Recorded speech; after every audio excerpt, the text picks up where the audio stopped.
All right, guys, we're here today to talk about how free things still cost $100. Right? Mm-hmm. Does anybody else know what we're talking about? Where you go to do something free and it's still $100. Like the playground. Let's go on a picnic at the playground. Yep. But we need snacks for the playground. And someone doesn't have shoes that fit anymore. Yeah. They have flip-flops, but they can't run around the playground with them, so we have to buy sneakers and snacks. Yes. And $100 later, you end up at the free playground. Yeah. Every time. Yeah. If you go to a free movie, they still have those in some places, by the way. But if you go to a free movie, you still have to buy the popcorn and the drinks and everything, and it's $100.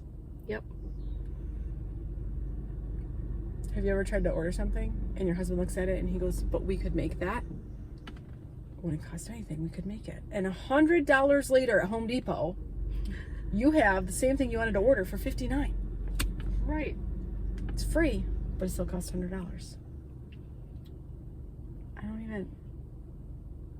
It's just literally one of the most frustrating things. It is. Camping, so cheap. Until you go to buy things to do the camping trip. Even if you have the sleeping bags. And the tent and whatever else. You still need to go get things that cost a small fortune to go camping. Yeah. When you're like, it's only $20 a night, we can totally do this for 4 days. And $1,000 later. Yeah, that's not But just you've $100. been That's a lot. camping. Yeah. It's Yeah. just wild to me. It is. I think it's hard to get away with going out to eat. I mean, we both have larger families, but trying to be frugal about going out to eat is so difficult.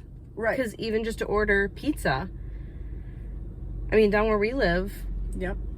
pizza isn't as expensive as if you were to go up to the city, which we've talked with friends, and it's like, how can you get away with that, you know?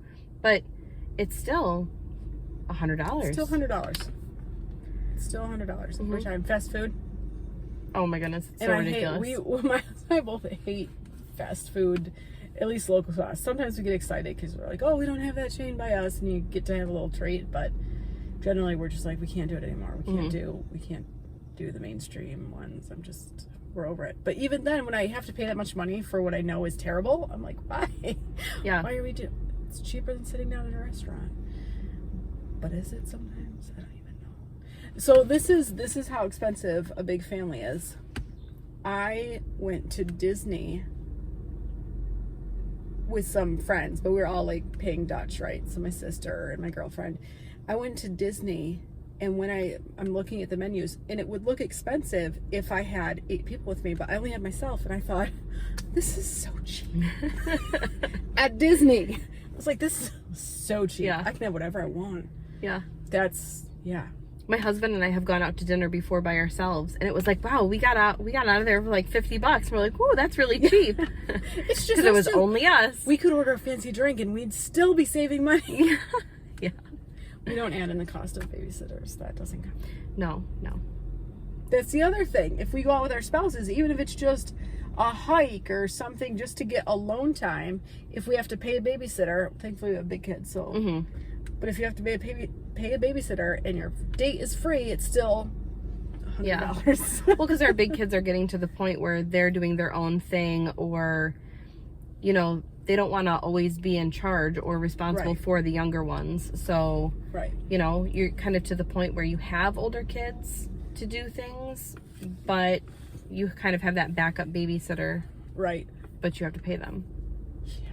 So it was only $50 for dinner, but then add on the babysitter, And you're at $100. Why is it always $100? I don't know. Always. Also, I'm going to throw a grocery chain under the bus. Tops. Oh my goodness. It doesn't matter. If I buy 2 things or 10, it's going to be $100. Yeah. It doesn't even make sense. Like, Mm-hmm. I just bought milk and a candy bar, and they're like, I'm sorry, $100. Yeah. What? Yeah. Why? Yeah. It's Tops math. I have a hard time going to like Aldi. and not spending $100. But at least you get almost a grocery cart Right. full then, you know? Get, for $100 at Aldi, But- you're making, you're coming home with something. But you walk in and you're like, I just need a loaf of bread, or I just need, a gallon of milk, which a gallon of milk or one loaf of bread in our families is a joke. That's like a meal. It's always like 2 or 3 gallons of milk and 2 or 3 loaves of bread, or, Yes. but then you're like, well, I need apples and I need this and I need that. And then you walk out with a grocery full and you get to the car and your husband goes, why did you buy so much? And I'm like, because I walked through the store and realized we needed yada, yada, yada. Yeah. Every time. So basically, if we leave the house for any reason, it's $100. Sorry. It just is. It just is. It's terrible, but it is. And I watch these families do, like, oh, there's a free baseball game over here or that. And maybe if you only have 2 kids, tell us. If you only have 2 or 1, is it still $100 for you? I'm curious. Mm-hmm. How does mom math work in your life? Yeah. Well, thanks for watching. How can we jerk you up?